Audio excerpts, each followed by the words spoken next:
Hi everybody. Today I wanted to talk about personal injury lawsuits and what determines whether someone gets a substantial amount of money, and how getting to know your own client, like really getting to know them, doing Zoom calls, finding out their biography, their human story, and telling a story at trial will help obtain the absolute maximum result, and that lawsuit value will go through the roof in personal injury lawsuits as well as settlements.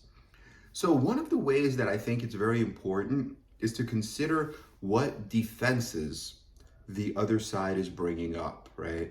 And then you neutralize those defenses, and the way you do it is by getting to know your client and knowing your client intimately well, right? Knowing their likes, their dislikes, what they love, who they love, their passions, and getting to know them as people will allow you to then explain why they did something. So for example, I was at a seminar in Las Vegas for Trial Lawyers University last week, and there was a trial by human track in the seminar. There were many different tracks. It was a very, very excellent seminar, but one of the tracks was trial by human.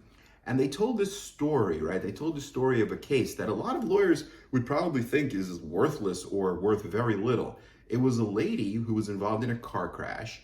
And after the crash, she did have a bad sprain of her ankle, but she went to the gym and she did all these exercises, so most people would say, look, if you're able to go to the gym and you're able to do, I think she was doing like CrossFit, like lifting weights and doing all these things despite the ankle sprain, then the case isn't really worth very much. But these guys, they got over $500,000 on that case. So how did they do it? Well, what they found out by getting to know the client is that this lady, a few days before the crash, or maybe a few weeks before the crash, she actually lost her husband. Her husband died. She woke up one morning and he died of a heart attack. And when that happened, she got together with her friends, her girlfriends, and they formed a support network. And she said, you know what? I'm not going to let that happen to me. I'm not going to let that happen to my kids. And so they started working out together, and they joined CrossFit, and they were working out, and it was like something that they really felt passionate about. That was so important to them because it was honored the memory of her husband and made sure that she wouldn't follow that same path of getting a heart attack, and she was going to stay healthy. And it also helped her deal with the trauma of losing her husband, who she lived with for, I think, 20 years, right? So she was on this track.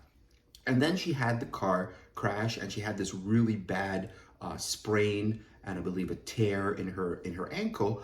But despite that, she wasn't going to give up the CrossFit because she made a commitment. So she continued to go. And they explained that everything fit, like a jigsaw puzzle, everything fit. They explained why she was going to the CrossFit through the human story, through the story of losing her husband. And then the jury believed it, and the jury allowed for, I think, over $500,000, close to $600,000. So a lot of lawyers would hear that and they would say, look, you got into a car crash, you have an ankle sprain or tear, but you're going to exercise, you're lifting weights? Forget it. I'm not going to take this case. This case is worth $5,000. Just drop the case. But these guys, because they delved deeper, right? They looked deeper and they got into the human story, they were able to turn it around and get over $500,000 on a case like that. So I thought that was amazing. And it just shows like exactly the steps that you have to take, right? You have to get to know your client, but first you have to know the defenses. So in a case like that, you would know the defense is going to say, look, you're not hurt because you're going to CrossFit, because you're exercising.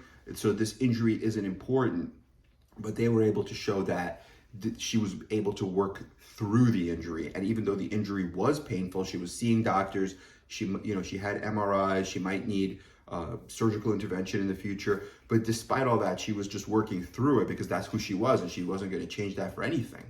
So I hope this has been helpful. That's one of the ways that you could use the human story and getting to know your client to get maximum results at trial. Okay, have a great day, everyone. Talk to you soon.